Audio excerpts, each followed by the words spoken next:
Hello everyone, I'm David Yuen and I'm now giving a future presentation to my visit to the Hong Kong Museum of Medical Sciences on 1st of November. And the main topic I would like to discuss is how the Chinese viewed Western medicine before and after the plague in 1894. The outbreak of the bubonic plague, in other words, Black Death, started at 10th May 1894 and it continued for 30 years till 1923. It caused 2,552 deaths with a mortality rate exaggeratedly 95% in 1894 alone. At that time, the living environment of Hong Kong society is dreadful. There are so many people living in the close places. The hygiene is extremely poor and the AFO also. Sick patients and the dead bodies are thrown onto the streets. These three factors cause quick spread of the Black Death. There are inadequate public health awareness of people. They are not worried that the condition is deteriorating at all.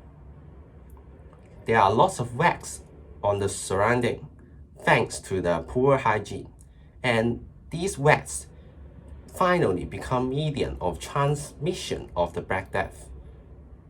What it indicates is that the British colonial government should solely responsible for the outbreak of Black Death, as they are unable to manage the public health situation well at the beginning before the outbreak of the plague.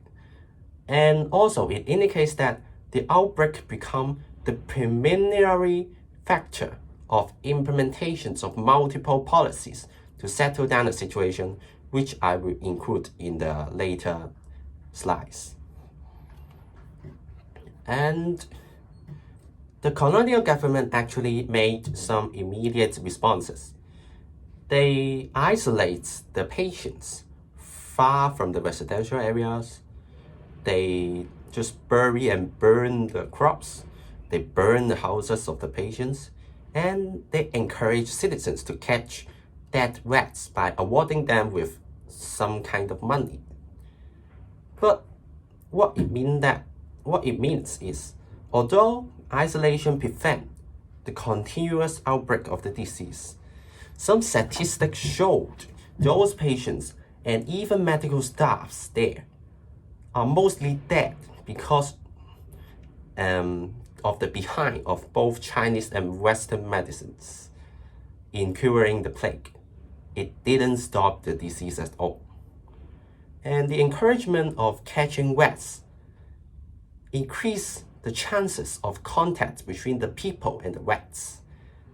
Actually, more people are exposed to the disease, and I just don't know whether the encouragement is worth or not. Up to this point, the British colonial government did an extremely failed job during the outbreak of disease. People were losing faith to the government and Western medicine. People were worried about the future of another disease already. There are still presence of rumors. For example, they suspect the Western medicine practitioner check out the eye of the patients to make medicine, or snatching organs for war material during the surgery. There are still be disappointments and untrust towards Western medicine in the Chinese mind. And finally, this plague is getting eased. In the same way, traditional Chinese medicine are proven to be even more useless and impractical than Western medicine, because traditional Chinese medicine value conditioning the body slowly, yet dozens of patients died after the infection shortly. People started question about whether traditional Chinese medicine is useful. At the same time, two bacteriologists who are also Western medicine practitioners discovered plague bacillus. It is a major breakthrough in finding the roots of the plague. By comparison, Western medicine seems to be the warrior to fight with the plague, while traditional Chinese medicine is the passenger. It gradually increased the faith of Chinese mind, and they start to believe Western medicine, but not Chinese medicine.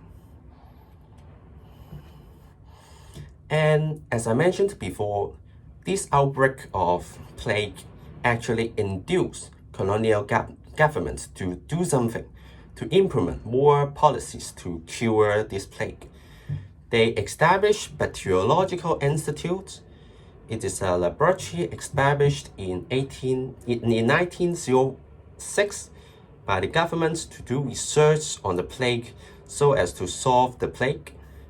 And it is also responsible for handling the infected rats. Also, the government established the Hong Kong College of Medicine for Chinese. It taught Western medicine knowledge to Chinese and trained future doctors. And it also served as a role to promote and adopt Western medicine in Hong Kong. It actually increased the popularity of Western medicine. And the popularization of Western medicine in Hong Kong causes people to get used to it. They progressively develop confidence and trust towards Western medicine. A more complete healthcare system is also formed. The living conditions of people improved in Hong Kong, which further strengthened their better image in Chinese mind. And in conclusion, the image of Western medicine improved significantly in Chinese mind after the Black Death, because Western medicine played a major role in solving the spread of diseases. But what we need to notice is that the outbreak of disease is only a small inducement to this change. Actually, colonial British government's work and improvements are the indispensable reason why this change is appear in the Chinese mind. What I mean is that if the British government can devote more attention on the public health system before the plague, that's mean even earlier, this change in the mindset of Chinese may very possibly still appear without the outbreak of the Black Death. So the British government should do more, and they didn't. So that cost so many thousands of people's lives. That's all for my presentation. Thank you.